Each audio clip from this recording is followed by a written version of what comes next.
Hey there. July 7th, day 43. Well, as you may be able to tell, we had a little excitement this morning. Yesterday, a beautiful day. It was warm, there was a lot of sunshine. Not entirely sunny, of course, but there was a lot of sunshine. Light winds, calm seas. We opened the hatches, aired out the boat, got pretty well dried out. Well, got some of the moisture off anyway. And enjoyed a nice sail all day long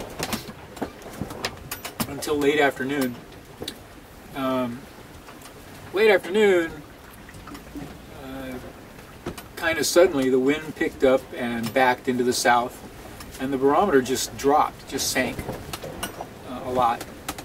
And before we knew it, it was dark, and the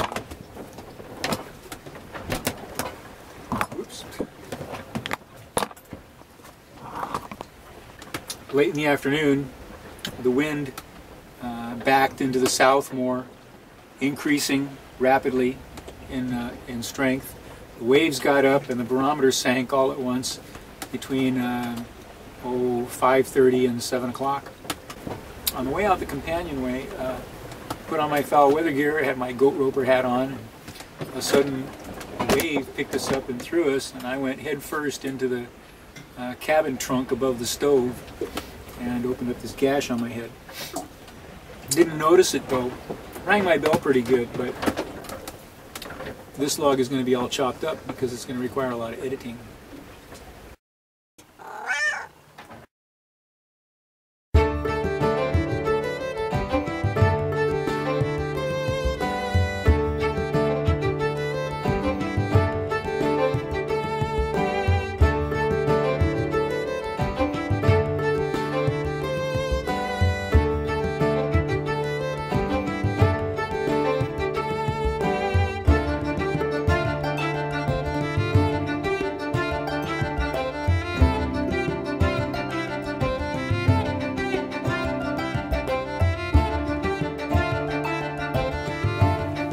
So what's new? Today is July 8th.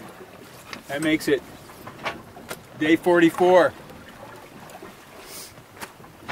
Day 44. Well,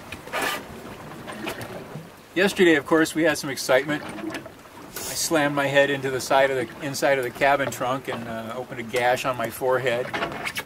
And then when I made it outside, I discovered that the pin holding the boom to the gooseneck had worked its way out halfway and was in danger of falling out.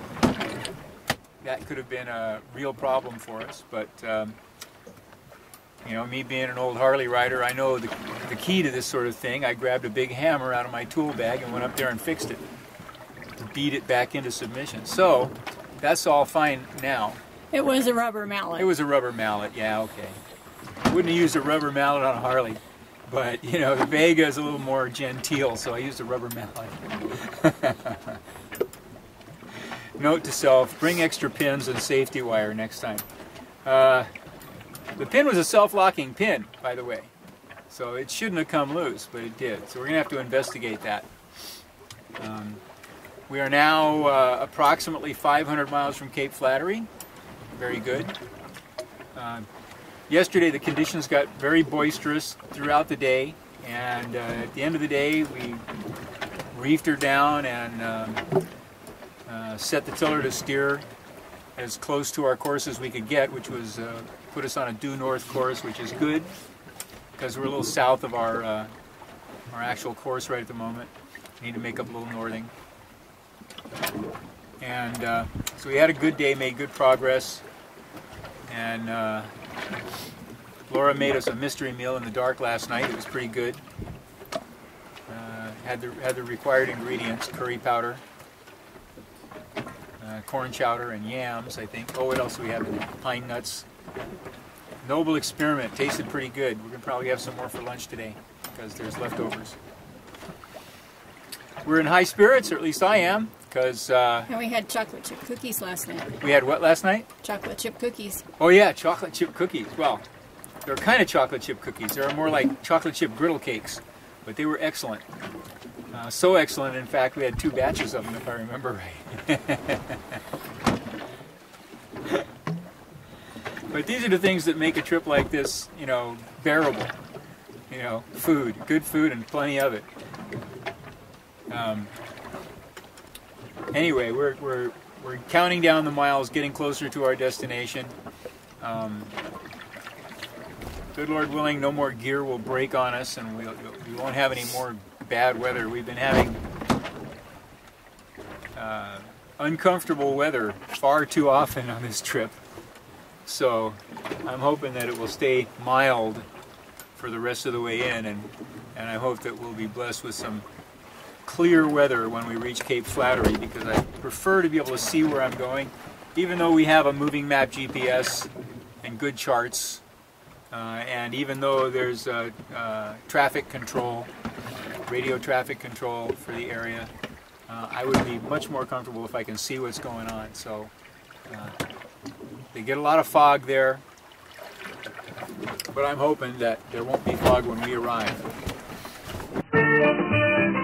Just sit right back and you'll hear a tale of a fateful trip that started from this tropic port aboard this tiny ship.